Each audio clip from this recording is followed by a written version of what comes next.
Hey guys, good afternoon. কেমন আছো? আশা করি ভালোই আছো। আমি লিপি, আমার নিউ ব্লগে সবাইকে স্বাগতম। ভালোর সাথে ব্লগটা শুরু করলাম। তো দেখতেই পাচ্ছ দুপুর দুপুর ব্লগ নিয়ে চলে এসেছি। তো বাইরের রাস্তার ভিউগুলো দেখো, ওয়াও, দেখতে খুবই সুন্দর লাগছে। আর আমি টোটোতে বসে আমাকে একটু দেখিয়ে দিচ্ছিলাম। তো কেমন লাগছে আমাকে একটু বলো তো। আমি তো নিজেকে ভাবছি আমাকে, তো কি বলবো, সাদা সাদা লাগছে। তো যাই হোক, তো যেমন লাগুক ভালোই লাগছে। তো এখানে তোমাদের সাথে তোমাদেরকে দেখতে দেখতে আমি ফাইনালি চলে এসেছি অনেক কাছাকাছি। তো তোমরা গেস করো তো আমি কোথায় যাচ্ছি। হ্যাঁ, তোমরা থাম্বনেল থেকে বুঝে গিয়েছো কোথায় যাচ্ছি। তো যাই হোক, এখানে আমি টোটোর মধ্যে একাই বর্তমানে। এর কয়জন ছিল তো তারা নেমে গেল, তা আমি এখন বর্তমানে একাই, তাই একটু বেশি করে আমি খেলাচ্ছিলাম টোটোর মধ্যে। তো ওখান থেকে টোটোতে করে আমি যাচ্ছি এখন বর্তমান বাবার বাড়ি। তো বাবার বাড়ি ভিকারে টোটো থেকে নেমে আমি একটা টোটো ধরে নিয়ে যাব এখন বাড়ির দিকে। তো বাড়িতে আমি টোটো থেকে নেমে যাচ্ছি এখন বাড়িতে। তো গাইস ফাইনালি চলে এসেছি, দেখতে পাচ্ছ রাস্তা দিয়ে যাচ্ছি।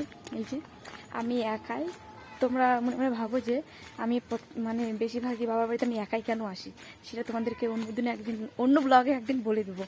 তো চলো আমি তাতে যাই। আর এদিকে বৃষ্টি হয়েছে, তাই জল জমা হয়ে গেছে এদিকে। আর এই যে দেখো ভালো শান্তি একটা। বাবার বাড়ি বাবার বাড়ি বলাটাই সারা, নামটাই বাবার বাড়ি একটা শান্তি। যখনই বাবার বাড়ি যাবো বলে তখন একটা শান্তি। প্রত্যেকটা মেয়ে শ্বশুর বাড়িতে বিয়ে হয়ে যাওয়ার পরে বাবার বাড়ি বলা একটা শান্তির জায়গা। তো বেশি দেরি না করে আমিও চলে এসেছি বাবার বাড়িতে। তো চলো যাওয়া যাক, বাড়ি গিয়ে কথা হচ্ছে। চলো। বাড়ি এসে দেখছি বাড়ির সামনে ঠাকমা বসে আছে, আর এদিকে বৃষ্টি হয়েছে। তো বাড়ি ঘরের কী অবস্থা, আর বাড়িতে যদি লোক না থাকে তার অবস্থা কেমন হয় তোমরা তো নিশ্চয়ই জানো। আর ঠাকমা বয়স্ক লোক, তাই বাড়ি অতটা ঠিক নাই। তো যাই হোক, যতটা আছে ভালোই আছে।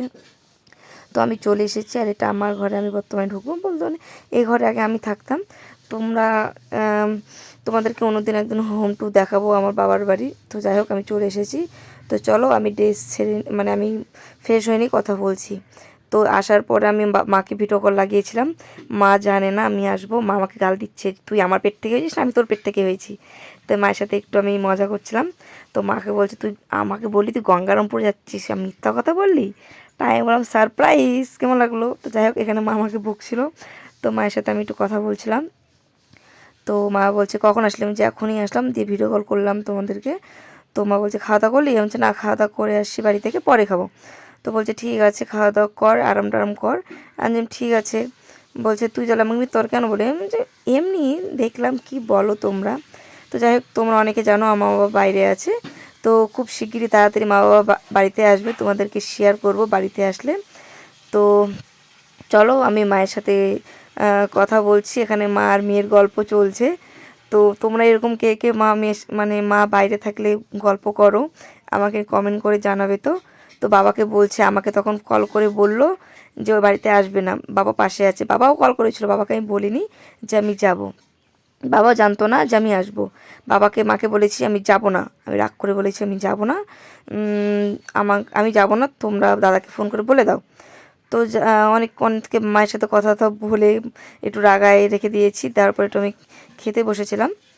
ঠাকুমা এখানে সকালে লুচি করেছিল, তো আমার জন্য রেখে দিয়েছিল। তো আমাকে বললো খা, আমি বললাম না, এখন ভাত খেয়েছি, পরে খাবো।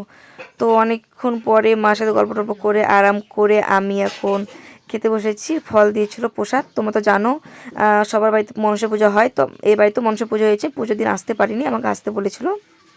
তো বাড়িতে আমি পুজো করেছিলাম, তাই আমি আসতে পারিনি।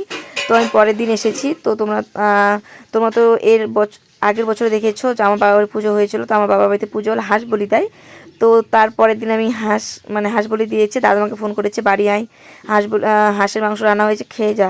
আমি যে যাবো না, আমি দাদাকে বলেছি রাগ করে আমি যাবো না। তো যাই হোক, এখানে খাওয়া দাওয়া করে আমাকে ঠাকুমা মাংস দিয়েছে। তো আমি এখানে মাংস খাচ্ছিলাম, তোমাদেরকে বলছিলাম খুব টেস্টি হয়েছে। আজকে দাদা রান্না করেছে। তো আমি আসলে হয়তো আমি রান্না করতাম। তো যাই হোক, বাবার এসে তো আমাকে রান্না করতে ইচ্ছে করে না।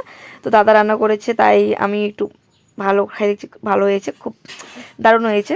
তো তোমরা কে কে হাঁসের মাংস খাবে চলে আসো। নিমন্ত্রণ থাকলো, এবছর আসতে পারলে সামনের বছর এসো।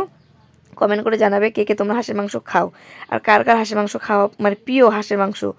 তো আমি খাওয়া দাওয়া করে এখানে আমি রেডি হয়ে গেছি, একটু যাব আমি মোড়ের দিকে, মানে মার্কেটের দিকে যাব একটু, অনেক দিন পরে ঘোরা হয় না, বাবা বাড়ি আসে। তো আমি এখানে ঘুরতে বলতে যাব, তো চলো রেডি হয়ে নিয়েছি, তো চলো ঘুরে আসি আগে। আমি ওখান থেকে ঘুরে এসে রেডি হয়েছি, এখন দাদার সাথে যাব আমি দাদুর বাড়িতে। তো আমার দাদুর শরীর খারাপ ছিল, তো দেখতে যাব। তো অনেক দিন ধরে ভাবছি আমি মোমো খাইনি, তো বাড়ির এখানে আমাদের হাটিতে মোমো পাওয়া যায়, তো দাদার মোমো মিস করছিলাম, খুব ভালো মোমো বানায়। তো মোমো টোমো খেয়ে স্যুপ টুপ খেয়ে আমি বেরিয়ে পড়লাম। তো দেখতেই পাচ্ছ এখানে আমরা ভাই বোনে বেরিয়ে পড়েছি। তো অনেক দিন পরে ভাই বোনে ঘুরতে বেরোলাম, তো দেখতেই পাচ্ছ এই যেখানে বাইকে। তো চলো আমি, মানে দাদা বলছে কি করছিস তুই রে, আমি বললাম কিছু না, তুই চল। তো আমার দাদা এরকম কিছু পছন্দ করে না ভিডিও টিডিও বানানো, তাও আমি জোর করে করি। তো যাই হোক, এই চলে আসছি আমি দাদুর বাড়িতে। তো দাদুর বাড়িতে এসে আমি ফাইনালি মানে ঢুকছি, তো দেখছি এখানে দাদু ঠাকমা বসে আছে, বলছে ওর বাপ তুই এসেছিস, হ্যাঁ। ভাইকে বললাম ভাই ভালো আছো, বলছে হ্যাঁ ভালো আছে। এই যে আমার এটা ভাই মানে দাদু। তো ওই আসার পরে দাদু ঠাকুমা আমাদের বিস্কিট আর চা দিল। তো চলো আমি চাটা খেয়ে দিই, ততক্ষণ তোমরা ভিডিওটা দেখো, ভালো লাগে like comment and share subscribe করে দিও। দাদা বলছে আমার ভালো লাগে না এরকম করলে, তাই আমার মনে হয় তোকে বেশি করে দেখাবো। তো যাই হোক, ভিডিওটা এখান থেকে ভালো লাগে লাইক কমেন্ট শেয়ার সাবস্ক্রাইব করে দিও। দেখা হবে নেক্সট ব্লগে, ভালো থেকো সুস্থ থেকো, নেক্সট ব্লগ খুব ভালো হতে চলেছে, টাটা।